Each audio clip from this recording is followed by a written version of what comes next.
Bueno, pues Sandra León, bienvenida. ¿Qué tal? Muy buenas noches, Carlos. Bueno, pues además de estas declaraciones de José Luis Rodríguez Zapatero, a las que hemos aludido, luego vamos a detallarlas y vamos a analizarlas. La última hora informativa pasa por el Congreso de los Diputados, donde hasta ahora continúa compareciendo Óscar Puente para dar explicaciones o lo que sea por el accidente de Adamuz y el caso de Rodalíes. El caos de Rodalíes que continúa porque hasta ahora todavía, hoy en día, sigue sin recuperar la normalidad. Pero centrándonos en esa comparecencia de Óscar Puente, Carlos, que viene a sustituir las explicaciones que hay que recordar que debía estar dando Pedro Sánchez. Lo que pasa es que el Partido Socialista pues dice que hasta que no pasen las elecciones de Aragón, que el presidente del Gobierno no va a hacer nada, ¿no? Hay que decir que en esta comparecencia lo que hemos visto, lo que estamos viendo, es la misma estrategia que hemos visto en comparecencias anteriores. Un exceso de información, nos vamos a ahogar en datos, vuelve a repetir otra vez la cronología del accidente, la cronología del accidente de Gélida, la suya particular. Pero sobre todo a mí me hace mucha gracia porque yo siempre digo, ¿no?, que esto es una estrategia muy clara. Al final el exceso de información también es desinformación, ¿no? Y es a lo que está jugando Óscar Puente. Pero en fin, si algo nos ha quedado claro en esta nueva comparecencia es que en contra de lo que anunció el Gobierno, este fin de semana no se va a poder restablecer al completo la línea Madrid-Andalucía. Dice Puente que la culpa es del mal tiempo, no suya, y que por tanto a día de hoy no puede dar una fecha de cuándo se va a recuperar la normalidad en esta línea del AVE. Pero ojo, porque esto del tiempo, Carlos, parece ser comodín. ¿De quién es la culpa del caos en Rodalíes y del accidente en Gélida en el que falleció un maquinista al caerse un muro de la P7? Que algunos quieren cerrar los ojos, ponerse anteojeras, no quieren ver, no quieren escuchar. Esto está sucediendo, es una consecuencia directa del cambio climático que estamos viviendo y es una afectación a nuestras infraestructuras sobre las que no valen los parámetros con los que hemos estado trabajando en los tiempos pretéritos, incluso en el tiempo presente. O sea, más allá del comodín este manido, ya pesado, del cambio climático, vamos a ver, ¿alguna vez alguien ha visto que en invierno no haga mal tiempo? Pues yo no lo he visto, no sé. O sea, Óscar Puente debe tener una meteorología particular. No sé, él debía vivir en otro sitio. O sea, que yo sepa, en España en invierno hace frío. Que yo sepa, en España en invierno te llueve y hasta te nieva. Fíjense qué cosas, señor Óscar Puente. Bueno, pero más allá de esto, a mí hay una cosa que me llama mucho la atención. Hoy publicábamos en Libertad Digital uno de los informes claves de Adif. El informe de evaluación de riesgos sobre proyecto. ¿A qué se refería? Al proyecto de la obra de mejora necesario justo para la línea donde ha sucedido el accidente de Adamuz. Identificaban 34 amenazas. Algunas de las amenazas hablaban precisamente de los sistemas de adaptación al frío por parte de las agujas y de los sistemas de adaptación al frío por parte de las vías. Pero claro, cuando hace frío, pues lógicamente los raíles tienen un comportamiento. Cuando hace calor, se dilatan. ¿Y qué es lo que ocurre? Pues que lógicamente tienen modificaciones. Y si las soldaduras no están bien, si las agujas no están bien, si no mantienes una cierta resistencia o si no realizas un mantenimiento para que no se deterioren con la climatología, lógicamente las vías se deterioran.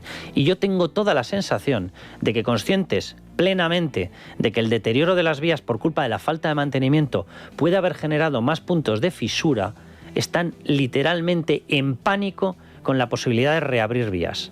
Literalmente en pánico, porque saben, y aquí lo ha explicado alguno de los técnicos que hemos tenido, no sé si fue Daniel Portero o no sé si fue Sánchez de Roda, pero alguno lo explicó, creo que fue Sánchez de Roda, que cuidado con el tema de la climatología, porque claro, proyectos que se realizan, proyectos de obra que se realizan en verano, hay que recordar que este proyecto terminó, al menos en su mayor parte, en mayo-junio, cuidado porque tienen que tener un comportamiento que tiene que ser vigilado en el momento en el que llegan las temperaturas bajas. Claro, y de septiembre a enero no ha habido ninguna revisión. Exacto. Y eso es clave, precisamente. Y esas temperaturas frías llegan ahora. Y estos señores están en pánico con la posibilidad de que se vayan abriendo más fisuras. Pero ¿sabes lo que pasa, Carlos? Que Óscar Puente tiene excusas para todo. Y si la culpa no te encaja que pueda ser del cambio climático, pues entonces la culpa es del Partido Popular. Y cuando se abandona durante años, cuando no se invierte, cuando no se mantiene, pues lo lógico es que eso se arrastre durante tiempo. Y sobre todo lo que sitúa muy claramente es el papel de unos y de otros y quién está en condiciones de exigir responsabilidades y quién no. Pues eso, que dice el ministro, que la culpa es que en su día el Partido Popular no invirtió todo lo que había que invertir y que aunque ellos están ahora poniéndose las pilas, porque claro que no pueden revertir todo lo que no hizo en su día el Partido Popular. Llevan estos señores desde mayo-junio de 2018. O sea, es que hace ya, en estos momentos, prácticamente 8 años. que llevan en el gobierno. En 8 años los presupuestos nacionales han incrementado su techo de gasto en 80.000 millones de euros. 80.000 millones de euros. El saqueo fiscal ha hecho que nos roben a todos los españoles más de 180.000 millones de euros adicionales en impuestos más cotizaciones sociales. La reforma de la línea, la reforma de la obra, todas las obras que se hicieron para reformar la línea Madrid-Sevilla, costaba 700 millones. Repito las cifras, en saqueo fiscal adicional, no en el que ya pagábamos, 180.000 millones de euros, pero no han encontrado una partida de 700 millones reales o una partida de 700 millones que no acaben en empresas de la trama, por lo visto. O sea, esta es la situación real. Y dice que la culpa es de gobiernos anteriores. ¿De quién? ¿De don Pelayo o de quién? Bueno, de todas formas, que se lo empiece a explicar a los sindicatos ferroviarios, porque hay que decir que esta mañana ha habido una concentración en las puertas de su ministerio y allí, bueno, pues más o menos el sentir era mayoritario. La mayoría pedían la dimisión directamente de Óscar Puente, digo yo, porque entenderán que no ha hecho todo bien, como él presume, y todos han denunciado precisamente esa falta de mantenimiento de Adif y los oídos sordos que ha hecho a sus advertencias, tanto en el caso de Rodalíes como en el de Adamuz. Venimos de tiempos de crisis en los que hubo muchos recortes y vamos a decir que hubo poca inversión. Nos ha acumulado el trabajo en lo que es la renovación y tal, y necesitamos mayor inversión para hacer un plan de choque. Estamos normalizando hasta ahora retrasos, incidencias, averías, que esto nos sirva como un aprendizaje para que no se pueda ahora volver a repetir. Desde la empresa se nos trasladó una propuesta, nosotros no valoramos positivamente esa propuesta, que es abusiva. Y no tengamos que los profesionales, al final, que estamos en primera línea, reportar y sufrir consecuencias que no debemos sufrir. ¿Qué dice el ministro ante todo esto? Escuchen. No tiene nada que ver el accidente de Adamuz con el accidente de Yélida. Es evidente que la sensibilidad está a flor de piel, que es un colectivo con una identidad muy compartida y que siente mucho la camiseta y, por tanto, entendemos cuál es su situación. Entendemos, siente mucho la camiseta. Los dos maquinistas muertos, ¿cuánto sienten la camiseta, señor Puente? O sea, ya que no hacen absolutamente nada en favor de España, por lo menos podrían tener un poco de sensibilidad por las gallinas de los huevos de oro que se han encontrado. Que somos, por lo visto, todas las gallinas ponedoras que pagamos impuestos en este país.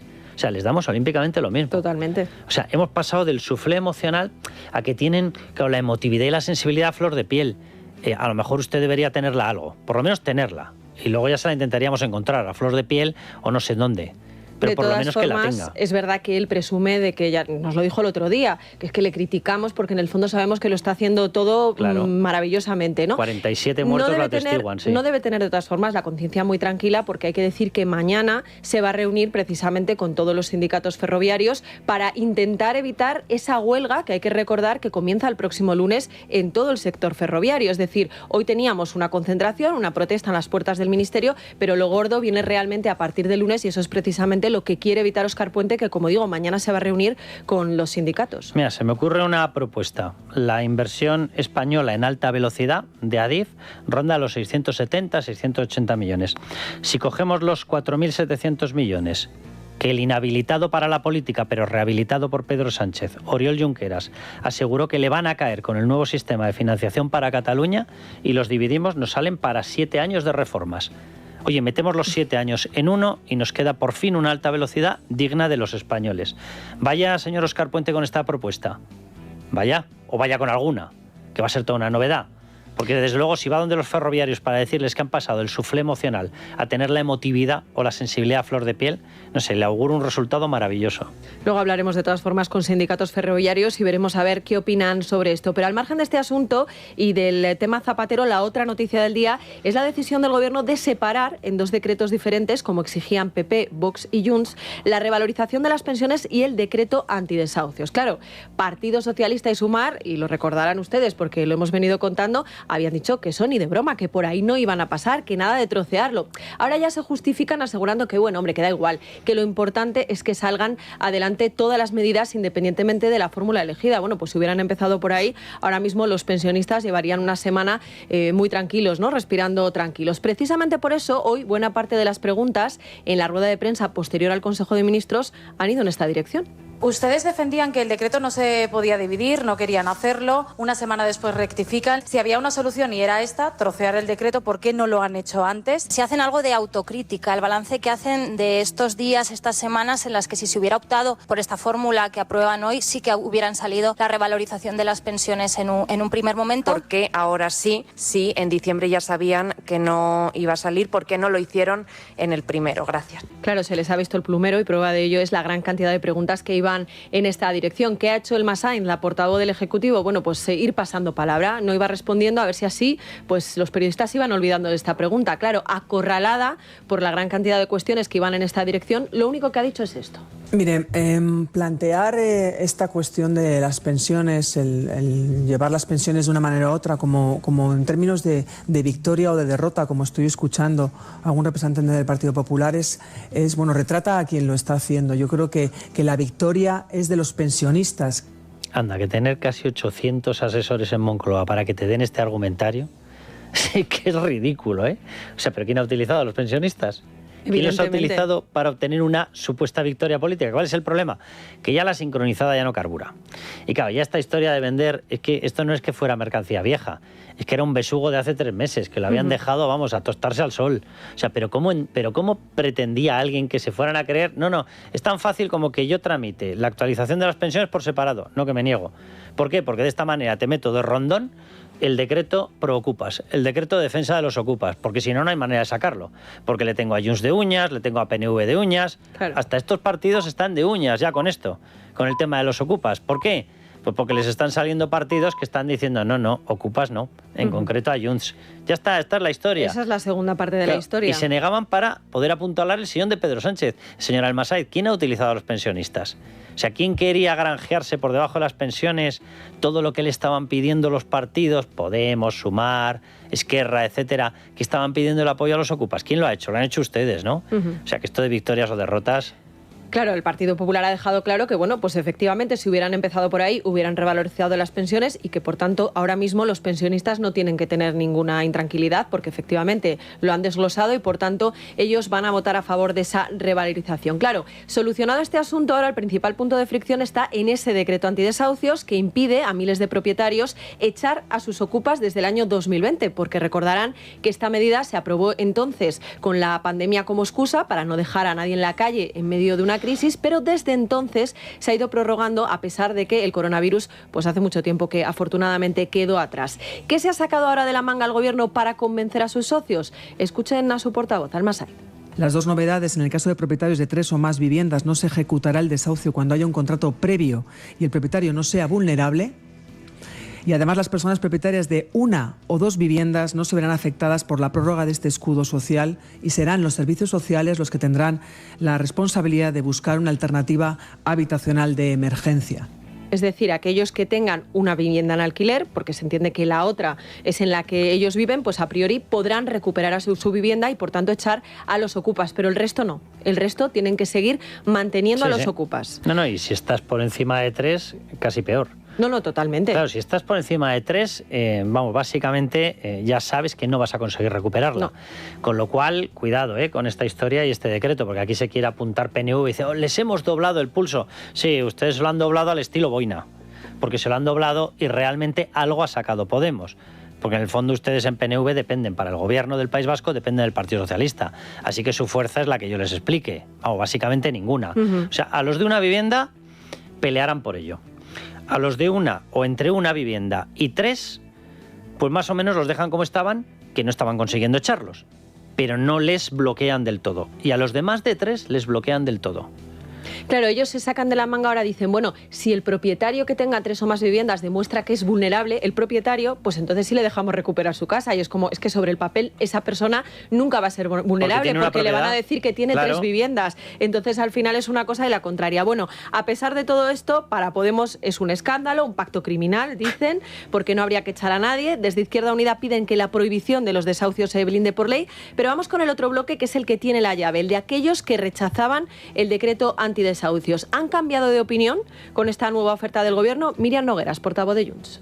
Respecto al segundo Real Decreto. Respecto al segundo Real Decreto que se ha anunciado, primero tendríamos que leer todos la letra pequeña, pero lo que sí podemos asegurar es que nosotros no permitiremos que se alargue una situación que es totalmente injusta, y es que el coste del escudo social del que tanto se le llena la boca al gobierno español lo sigue asumiendo el pequeño propietario y también los vecinos, cuando es el gobierno español y el Estado español quien debería asumirlo. Y si hay dinero para pagar millones de euros a los inspectores de Hacienda, deben tenerlo para pagar a aquellas personas que realmente lo necesitan. Han tenido 6 años para encontrar una solución y no han hecho los deberes. Trobar una solución y no han fet els deures. Aún así tengo que decirte que a mí no me queda claro que Junts vaya a votar en contra. Mucho más claro y contundente, eso sí, ha sido el líder del Partido Popular, Alberto Núñez Feijóo, que asegura que esto es una tomadura de pelo y propio de ciertos regímenes a los que no deberíamos parecernos precisamente, porque no habría que quedarse únicamente en proteger al que solo tenga una vivienda.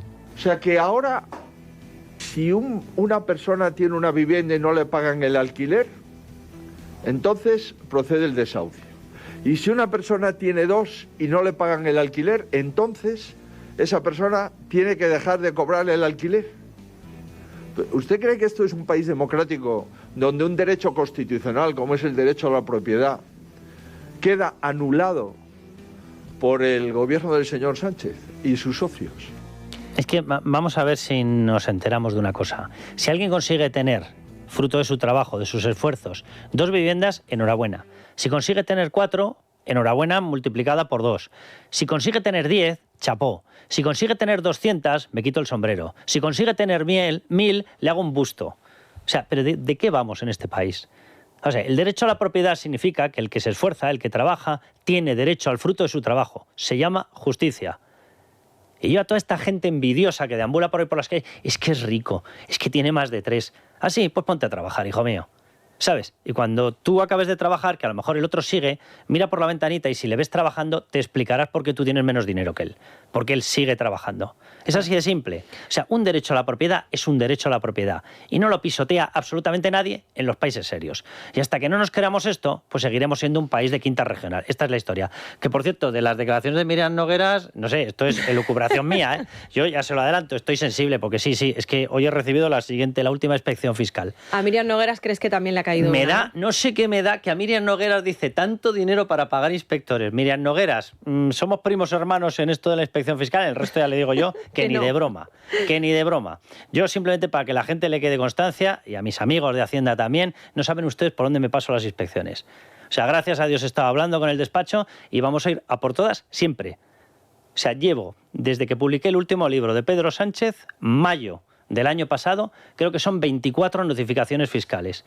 Me hago un burruño con las notificaciones fiscales, se lo digo así de claro. O sea, ustedes practican el acoso fiscal. ¿Cuántas han ganado? Lo saben ustedes perfectamente. Ni una. Pero aquí seguimos, ¿verdad? No sé, Míriam Nogueras, ¿estás en el club? ¿Te han tocado? A lo mejor lo podéis reivindicar, ¿no? Como vosotros sois separatistas y no formáis parte del Estado español, a lo mejor podéis lanzar una campaña. Porque España nos roba, ¿verdad? No sé, a mí lo que me roba es Hacienda. A ti España no te roba nada. Y si tienes un problema, no sé, porque me ha parecido deducir de sus palabras. Sí, la verdad es que parecía muy muy lo de la inspección. Dice, utilizan mucho dinero para pagar a los inspectores. ¿A alguien cercano o a Míriam Nogueras le ha caído una inspección? Puede ser, pero por poner una reacción más, lo decías tú antes, está muy bien esto de proteger al pequeño propietario, que lógicamente es el que más lo sufre, aquel que probablemente solo tenga una vivienda y la utilice pues para complementar su pensión, para poder llegar a fin de mes, para lo que sea. Pero ¿y qué pasa con el resto? ¿El derecho a la propiedad no existe? Bueno, pues en esta línea se manifestaban declaraciones a este programa Ricardo Bravo, presidente de la Plataforma de Afectados por la Ocupación, que como él mismo me reconocía esta mañana, se queda con un sabor agridulce. Llevamos 6 años manteniendo todo su escudo social sin contraprestaciones porque las compensaciones no funcionan, y encima con toda esta carga de la izquierda que nos están machacando de especuladores y demás. Entonces, bueno, creo que es un primer gran reconocimiento de la situación, pero no nos podemos conformar con esto. O sea, nuestro objetivo es que no se legitime ningún tipo de ocupación ni de inquiocupación, independientemente de si tengas 2 o 40 viviendas. Creemos que ningún particular, bien sea un pequeño tenedor o un gran tenedor, tiene que hacerse cargo de ningún vulnerable, y muchísimo menos tenemos que aceptar la ocupación y la inquiocupación a través de un real decreto que lo legitima. Ni por real decreto, ni por ley, ni por historias. Hay una Constitución, artículo 33, derecho a la propiedad privada. Claro, quien no defiende el derecho a la propiedad privada es quien está convencido de que fruto de su trabajo no va a sacar nada. porque ese lo que quiere es la propiedad privada, pero del primo, del de al lado, que esa sí que le encanta, esa le mola que no veas. Ahora, lo de trabajar...